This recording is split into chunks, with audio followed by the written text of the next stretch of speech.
అంటావంటే మన తెలుగు అమ్మాయి పైగా ఒంటరికి వచ్చింది, స్పృహతో పడిపోయింది, వదిలేసి ఎలా రమ్మంటావు? ఇక్కడే హాస్పిటల్లో ఉన్నాను. బంగారం, ఇన్ని రోజులు వెయిట్ చేసావు, ఒక్కరోజు వెయిట్ చేయలేవా?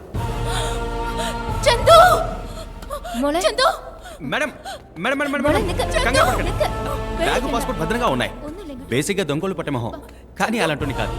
ఉన్నట్టుండి ఎలా పడిపోయారేంటండి? మీ వల్ల ఈ రోజు నేను వెళ్ళాల్సిన ఫ్లైట్ మిస్. నేవాణ్ణి చంపేశాను. అయ్యో దేవుడా, ఎవరు? తన మొహం అంతా రక్తం. ఎవరిని మేడం చంపేశారు? నేను చందుని అక్కడ చూశాను. నేను ఇక్కడికి వాడిని కాపాడడానికి వచ్చాను. తల నరికి చోటు చూసారా? చంద్రశేఖర్. ఏమంటున్నారు?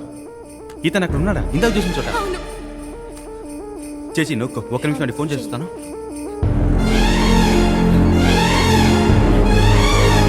హలో, సలాం అండి.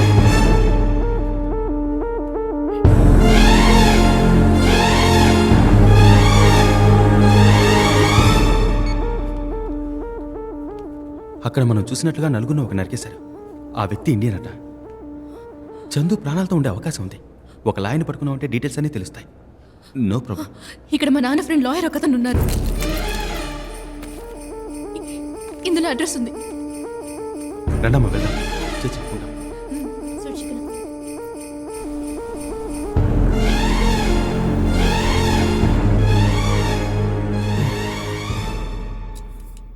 ఎవరికి శిక్ష నెరవేర్చారని డీటెయిల్స్ అఫీషియల్గా బయటికి చెప్పనంటున్నారు.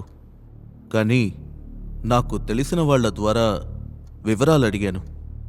మార్నింగ్లోగా తెలుస్తుంది. నువ్వు రెస్ట్ తీసుకోమా, దిగులు పడకు. అల్లా మనకి తోడుగా ఉంటాడు.